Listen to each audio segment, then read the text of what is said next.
કે Gujarat day, Maharashtra day અને જગતની દ્રષ્ટિએ જન્મદિવસ જેને આપણે કહેતા હોઈએ છીએ એટલે પહેલી જન્મદિવસનો ઉત્સવ ઉજવ્યો.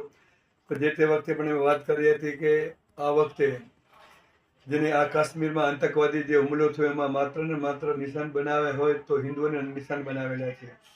આપણા 27 થી 28 લોકોને જે હિન્દુઓને જે આતંકવાદી દ્વારા મૃત્યુ મારવામાં આવ્યા એટલા સંદર્ભમાં આ વખતે જન્મદિવસ ઉજવવાનું તો માત્ર ને માત્ર ભજન અને ભોજન સાથેનો એટલે ઠાકોરજીને પ્રસાદ ધરાવી લોકોને મહાપ્રસાદ આપવાનો અને એમ એ લોકોને પહોંચે એ રીતે એટલે કે શ્રદ્ધાંજલિ સ્વરૂપે ભજન સત્સંગ આદિનો કાર્યક્રમ 2 દિવસ યોજાનો હતો.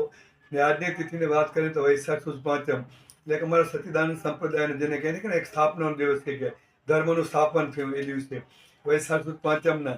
અને એ જ રીતે જોઈએ તો તિથિ પ્રમાણે વૈશાખ સુદ પાંચમના મારું પ્રાગટ્ય ઉત્સવ અવતારી એ દિવસે પણ જન્મદિવસ છે. એટલે બંને દિવસે માત્ર ને માત્ર ભગવાનના ભજન કરવાના, પ્રાર્થના કરવાની, સેવા કરવાનું અને લોકોને મહાપ્રસાદ આપવાનો એ જ રીતનો કાર્યક્રમ યોજવાનો હતો. ત્યાર પછી આપણે વાત કરીએ તો કેમ કે નંદીની વાત હોય, ગાયોની વાત હોય એના માટે થઈ અને ગૌશાળામાં ગાયોને અનેક પ્રકારના પૌષ્ટિક આહાર આદિ આપવામાં આવ્યો.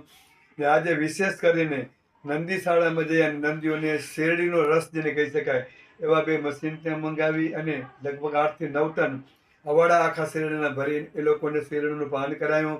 આ જ રીતના આ વખતે એકદમ જેને કહી શકાય સાદગી સાથે અને ભગવત ભજન સાથે એ લોકોને જે ધામમાં ગયા કાશ્મીરમાં એ લોકો શ્રદ્ધાંજલિ સાથેના બંને દિવસોનો કાર્યક્રમ સચ્ચિદાનંદ મંદિર મધ્ય ઉજવવામાં આવ્યો હતો.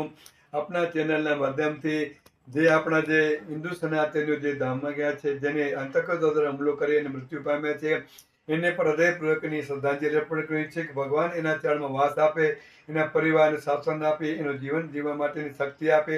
એ જ ભગવાન પાસે પ્રાર્થના. સૌને રાધે રાધે. જય શ્રી સચ્ચિદાનંદ.